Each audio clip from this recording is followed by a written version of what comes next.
Assalamualaikum warahmatullahi wabarakatuh, sahabat beriman, selamat datang di channel Yowoboy Official. Di channel ini saya akan membagikan ilmu-ilmu yang bermanfaat untuk kehidupan dunia dan akhirat. Dan lebih banyak muhasabah kita tentang akan datangnya kematian, semoga kelak kita mati dalam keadaan husnul khotimah. Amin. Keadaan di alam kubur dalam hadits yang panjang, diriwayatkan dari Aisyah radhiyallahu anha. Ia berkata bahwa Rasulullah Shallallahu Alaihi Wasallam bersabda, jika mayit itu seorang yang syalih, ia akan didudukan di dalam kuburnya tanpa perasaan takut dan gelisah. Lalu mayit tersebut ditanya, apa katamu mengenai Islam? Lalu ditanyakan pula, apa katamu mengenai laki-laki itu? Kemudian ia akan menjawab, ia adalah Muhammad utusan Allah yang datang dengan membawa bukti-bukti dari sisinya, lalu kami mempercayainya. Kemudian akan dibukakan baginya satu lubang ke arah neraka, sehingga mayit tersebut dapat melihat sebagian penghuni neraka memukuli sebagian yang lain. Lalu dikatakan kepadanya, lihatlah ke lubang yang lain sesuatu yang Allah Subhanahu wa Ta'ala telah menyelamatkanmu darinya. Kemudian dibukakan lagi baginya satu lubang ke arah surga, sehingga ia dapat melihat tamannya dan segala kenikmatan yang ada di dalamnya. Lalu dikatakan kepadanya, ini adalah tempat tinggalmu di surga. Kamu hidup berpegang pada keyakinan itu, mati di atas keyakinan itu, dan dibangkitkan dalam keyakinan itu, insya Allah. Sedangkan jika ia orang jahat, ia akan didudukan di dalam kuburnya dengan penuh ketakutan dan kegelisahan. Lalu dikatakan kepadanya, sekarang apa yang kamu katakan? Maka ia berkata, aku mendengar orang-orang mengucapkan suatu perkataan sehingga aku pun berkata seperti apa yang mereka katakan. Kemudian dibukakan baginya satu lubang ke amal surga, sehingga ia melihat tamannya dan keindahan di dalamnya.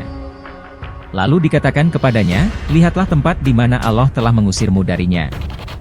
Kemudian dibukakan lagi satu lubang ke arah neraka, sehingga ia melihat sebagian penghuninya memukul sebagian yang lain. Dan dikatakan kepadanya, inilah tempatmu di neraka. Kamu hidup di atas keraguan, mati dalam keraguan, dan dibangkitkan kelak dalam keraguan, insya Allah. Kemudian ia disiksa.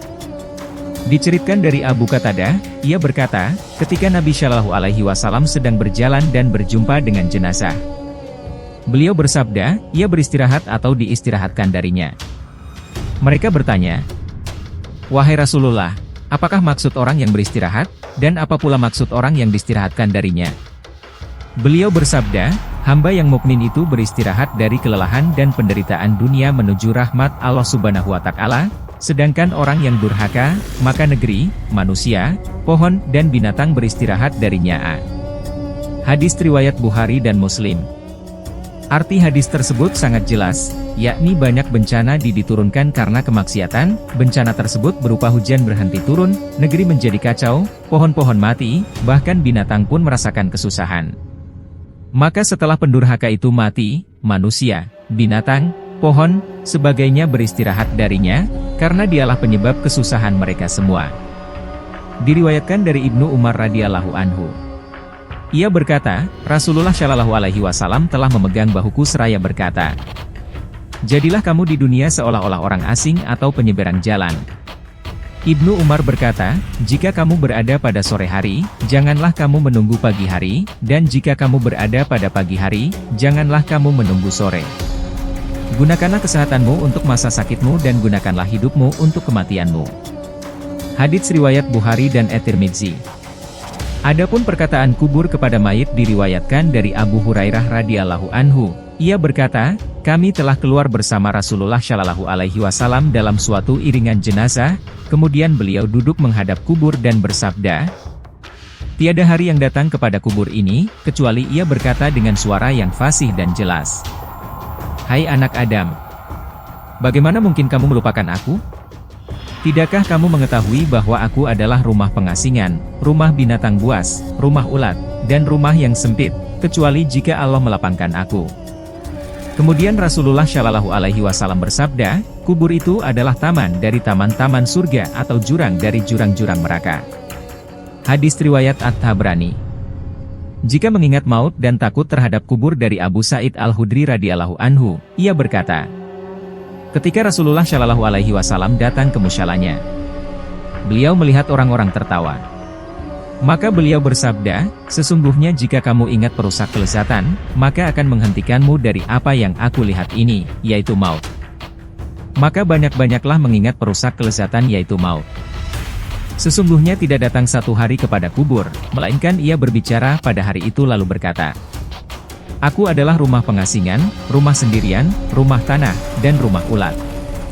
Jika hamba yang mukmin dimakamkan, maka kubur akan berkata, Selamat datang, sesungguhnya engkau adalah yang paling aku cintai di antara orang yang berjalan di atasku. Hari ini kamu telah datang kepadaku, maka kamu akan melihat bagaimana pelayananku kepadamu.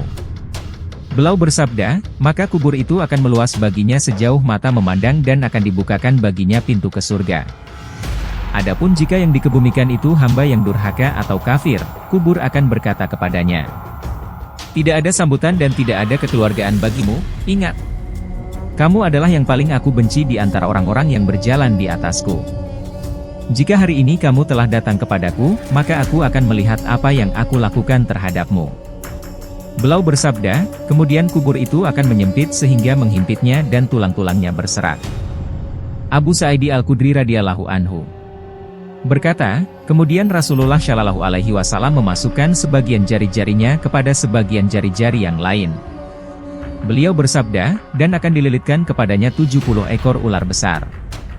Jika salah seekor dari ular tersebut menyembur ke bumi, tentu tidak ada satupun pepohonan yang tumbuh selama dunia ada. Ular itu akan menggigit dan mencengkeramnya hingga ia hancur sampai hari hisab. Rasulullah Shallallahu Alaihi Wasallam bersabda, sesungguhnya kubur itu adalah taman dari taman-taman surga atau jurang dari jurang-jurang neraka. At-Targhib.